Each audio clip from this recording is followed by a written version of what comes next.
Hi, this is Us. We're going to take a look today DNS basic configuration and common mistakes people do. I will walk you through what to look for and how to make changes.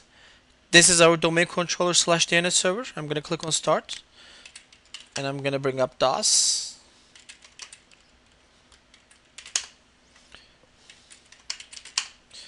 I'm going to move this a little bit up.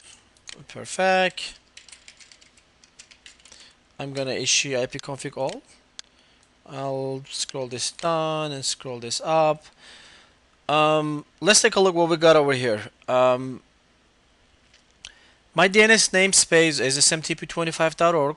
I have an IP address. I have first adapter, and I have subnet mask. I have default gateway, and I have another adapter over here, local area connection 2. I have an IP address, subnet mask, and look at these DNS servers IP addresses. They look like to me and ISP DNS servers have been configured on the local domain controller as their preferred and secondary DNS servers, which is wrong, which is big. No, no, no. And we're going to go back and make corrections. I like to open another window. I like to go to network connections. Here go to NIC cards on the domain controller.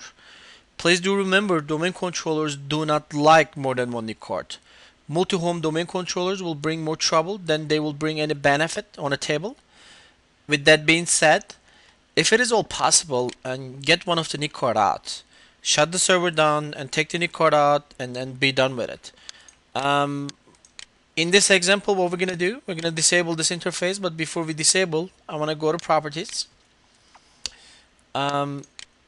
I'm going to go to TCP IP v4 properties, advanced DNS. This is what's really important. Register this connection address in DNS.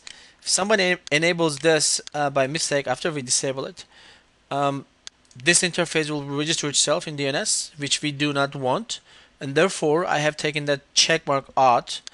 I'm going to make a right click. I'm going to say rename.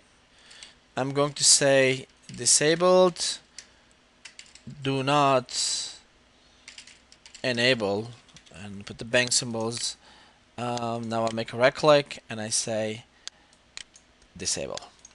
Perfect, it is disabled now, and I'm hoping if another administrator logs in and sees this network interface card is disabled, and the administrator will read this and it will say, hey, it says do not enable. I am not supposed to be enabling this.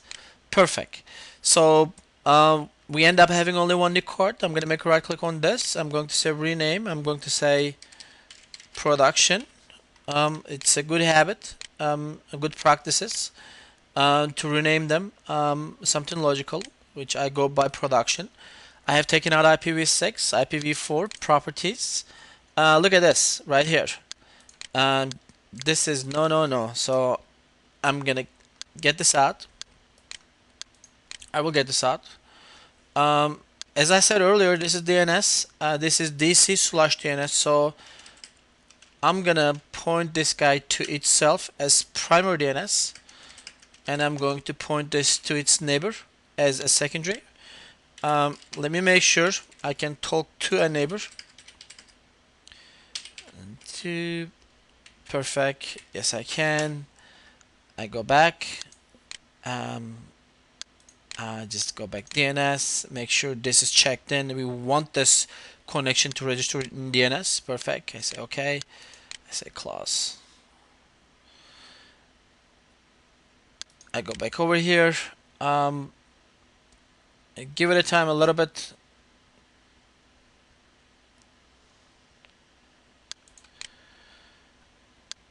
Okay, everything looks good. I'm gonna go ahead and close this, and I will go back to DOS.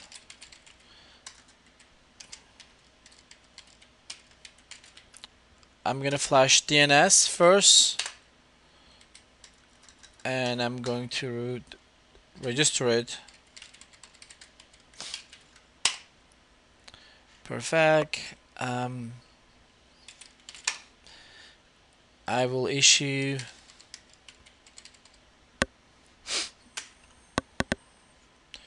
netstab command. Let's do for net logon. I'm going to say net start, net logon.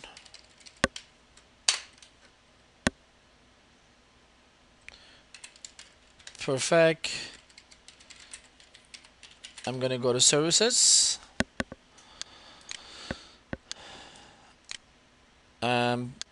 I'm gonna sort them as with the startup type, and I'm gonna kind of go and scan through to make sure they all are started. Perfect. If it is all possible, I recommend bouncing the server. We're gonna take a look at DNS now. Um,